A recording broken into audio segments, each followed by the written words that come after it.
Hello, welcome to this training. We call this the Inspired Leadership.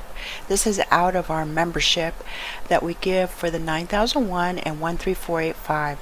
We're glad you're here and that we're going to be launching this in advance of or around when we do our next newsletter, which hoping you are subscribed to. Anyways, I'm Diana, the owner of Management Systems International. We've been implementing ISO standards now for over 27 years. I'm glad that you're here. So what is leadership? It's a tough topic because there's a lot of great books out there. There's a lot of speakers and coaches and gurus that speak on what leadership is, but I'm going to hold to the truths of what the ISO standards say that they are. But I also like this particular author. He has a book, What is 5-Level Leadership? And so this is Jim Collins, and he wrote the book Good to Great, and he's written some other books as well. But in this book, he describes the 5 levels of leadership, and the number 5 as one who builds enduring greatness through paradoxical blend of personal humility and professionalism. So I like that quote that we can begin on this topic for. So again, we like to do forwards of the courses. This is again a portion of our membership, and so anything relating to the membership you can just disregard unless we are teaching this in the membership. If you go through this particular workshop that we'll be also offering a quiz per se, and also certificates for the quiz or completion. So again, this is for both of the standards, 9001 and 13485. And the reason why we do this is because, medical device is not that far away from 9001. And so we want to capture as many possibilities of people going through these trainings. And so when we intended to do the membership, we wanted to do it in these topics through quarters. And then within that quarter, we would provide more technical training. So in this one, we would have provided leadership development, corporate planning, and then defining corporate processes. So typically what we go off in our membership, as we may probably most likely launch it again, probably won't be until 2026, but essentially through the quarters, first one being customer focus, which was our first newsletter content, and then we launched a course or workshop related to that. And so this one's being inspired leader, and then operational excellence, and then employee advocate, and then as bonuses that we were designing or that we were going to have put together is the design development topic. So what we like to go back to is that if you're already certified, super fantastic, but it takes a lot to implement that. But at the same time, in order to improve, it takes teamwork. So applying the teamwork methodology will help to ensure for successes. So again, in some of our basic trainings, we go through the ISO background, why companies implement. We'll touch a little bit on this one on organizational context. This is primarily all about the leadership here, and so we'll get into the planning of QMS. We will not be going over design development in this one. A little bit of the performance management, a little bit of the nonconformities, and then at this point in time you would not need preparation certification audit. If you want a full blown of all of these requirements, they are in our overview, so take advantage of taking that class. So when you're doing online training, you want to do as much as you can to eliminate any distractions. So making sure any electronic devices, calendars, anything that might be giving you audible notifications, and then you want to also set amount of time that you're going to actually go through the training. And I find it's best to use a headset, and then of course communicate to others and block out on your schedule that you are in fact occupied or busy concentrating on this training. So after managing all distractions, our next step is to create in yourself your own learning mindset. Be willing to learn ISO standard concepts. The more that you apply yourself and learn, the better off all your process will be.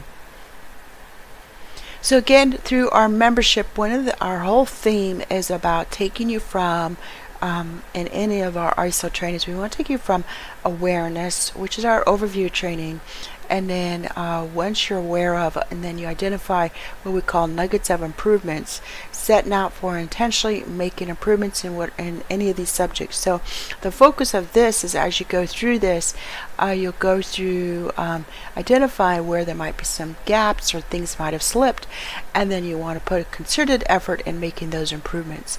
And of course that takes a confidence in the leadership to train and have others participate, integrate these with other procedures, create that growth-minded mindset, and then overall mastery. So again, in this topic of leadership, bring to the table what you already know and learn in your own style of leadership.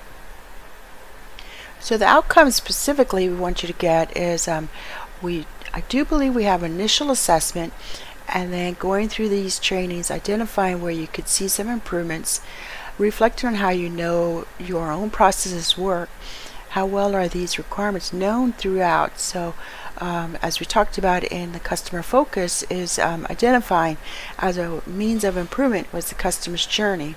So as a leadership, how much are you aware of your own QMS processes? And one of the things I put in the newsletter is, if a leader was to be all on his own in the ISO audit, could he identify and explain what are all the company's processes, what are some recent corrective actions, how are resources provided, and demonstrating accountability and commitment. So what qualifies us? Again, as your training provider, we've been participated in all of our customer certification, recertification audits. We do a lot of our customers' internal audits throughout the year. So just as an example, our own company vision, improving company's performance and employees' lives by innovatively developing and maintaining management systems. These are the values that we've had for some time, but primarily to focus in on our mission is we're very concentrated day to day on providing management systems as a platform for international standard certification that positively impacts companies and their employees. So this is a slide done some years ago. We're actually over 27 years, and we probably have close to 80 companies that have been certified. We have a team of consultants, and we lean on other external team members as well to supplement, to add to, especially in industries that might need additional support. So this is one of our famous slides that we go through as at the very beginning, and identifying, going from quality control thinking to more of a risk-based thinking and total quality. So we want to go from product specifications, reliance on inspection, processes are ad hoc, and we want to get to more of an integration of systems. So what I have discovered and seen is that employees want to contribute to best practices, and as part of the resources is providing continuous learning in order to have these best practices professionally and personally, being as an individual, personally or professional, committed to continuous learning. So in having these well-defined processes describing inputs, actions, outputs, and so we'll go through a little bit of what the process management approach is in this training. And typically when I go to companies, the 4 major areas that I'll see is a disarray of operations, like we won't know sort of like the makeup of the warehouse or the production, the stagings, what's the status of products, inconsistent or no use of formal procedures, not collecting or using data to drive business, and then not managing of changes. So the benefits that hopefully if you're certified you have realized these benefits increases the ability to consistently provide products and services that meet not only customer but also applicable regulatory requirements, facilitates opportunities to enhance customer satisfaction, directly addresses overall risk opportunities associated with the organization's objectives, and then of course bottom line demonstrates conformity to the specified requirements. So making sure that as we're establishing these, that these are repeatable. These make us available to open markets. And so as our newsletter is getting launched, our first topics are these 7 quality management principles. So the first topic being customer focus, and then the next release is going to be this upcoming Wednesday on leadership. So it is an inspirational for me to launch a workshop or something related to that. The next one will be on engagement of people. And then the standards in the last versions took a more centralized theme of taking a process approach, demonstrating improvement, making sure we have evidence-based decision making, meaning we have quantifiable data, which mostly will come through the management reviews. And then we are just concentrating on continuing to build on relationships. So let's refer back to the strategic direction of the company, looking at who we are as a company, and this goes into the context of, what's our target market, what's our marketing strategies, what's our customer about, how do we identify ourselves from a point of low-cost provider, prototyping, or focused differentiation. So this is a chart we've been using for years. So applied strategic planning, how to develop a plan that really works. So this is a process where the guiding members of the organization comes up with more of the future, the vision, develops necessary procedures that's going to help them to achieve of that. So one of the things I talk through is these, what I call the 7 truths, essential for success. So barreling down from a vision, mission, values, strategic plans, policies, objectives, and then the procedures that we generally will draft for your company if you're not already certified or have already an integrated management system.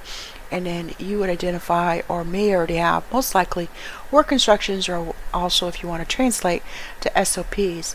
And then you have controlled forms that go to support that you have in fact followed through on your procedures. So you will have at least obviously company objectives, but you'll have QMS objectives.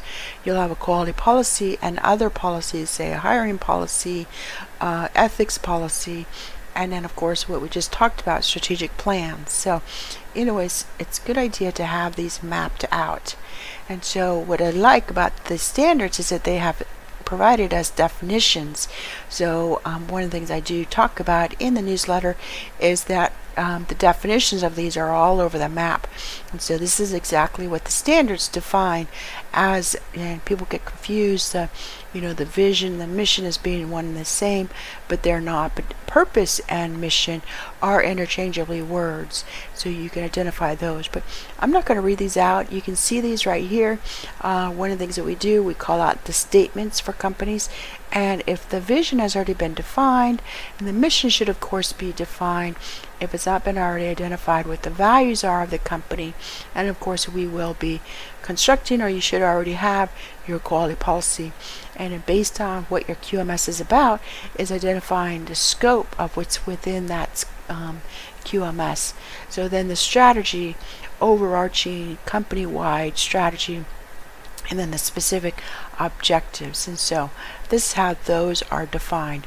So we do provide, here's an example of that, and you can look over this, an example from one of our customers. And then one of the things I like to remind companies of, and especially establishing a QMS, or if you just bought a company, or if you're going to add on another standard, all of these are massive changes that you need to manage and be proactive on. And one of the things I say to do is this number 6, is generate short-term wins immediately, as soon as you can. And then that way people can see the benefit, and of course sticking to the the development of whatever this change is going to be. And then you want to go back to number 1, establishing this sense of urgency.